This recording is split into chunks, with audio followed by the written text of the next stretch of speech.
আমরা বেশ কয়েকটি পর্যটক স্থান এখানে আমরা ভ্রমণ করলাম। তার মধ্যে আমার কাছে সকালবেলা আমি জামতলা সি বিচ ওটা দেখেছি, ওটা অনেক বেশি সুন্দর ছিল। তারপরে হচ্ছে ওখানে অনেক রকমের বানর আমরা দেখতে পাচ্ছি, তারপর হরিণ দেখতে পাচ্ছিলাম, বন্যপ্রাণী স্বরূপ।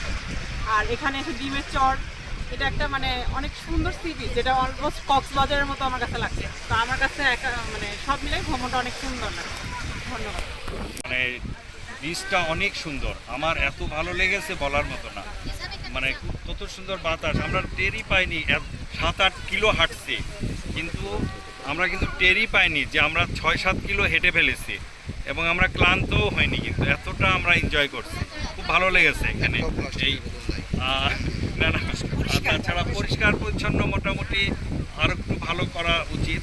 আর তাছাড়া যেগুলো অপরিষ্কার, এগুলো তো বনের পাশের কারণে হচ্ছে, বনের থেকে আসছে, এগুলাকে ইয়ে করতে হবে, একটু রক্ষণাবেক্ষণ করতে হবে, গভর্নমেন্টের এই ইয়েটা বাড়াতে হবে, মানে ওদের ইয়েটাকে একটু বাড়াতে হবে, নজরদারিতে রাখা।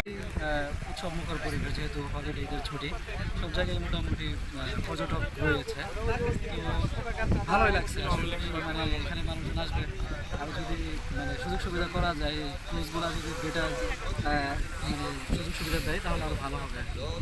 সবাই মিলে খুব ভালোভাবে আমরা ইয়ে করতেছি। আজকে যেখানে এসেছে এটা হচ্ছে দেবান নাম, অনেক সুন্দর একটা জায়গা, না আসলে হয়তো বাস্তবে হয়তো এই জিনিসটা দেখতে পারতাম না।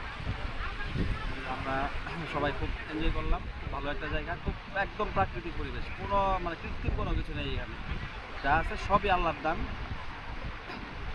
আমাদের খুবই ভালো লেগেছে, আমরা ভবিষ্যতে আরও আসবো ইনশাআল্লাহ। কিন্তু এখানে একটু বসার জায়গা টাকার সমস্যা মনে হচ্ছে, যে একটু বসার জায়গা থাকতে পারে, সবাই একটু এনজয় করতে পারতো ভালো।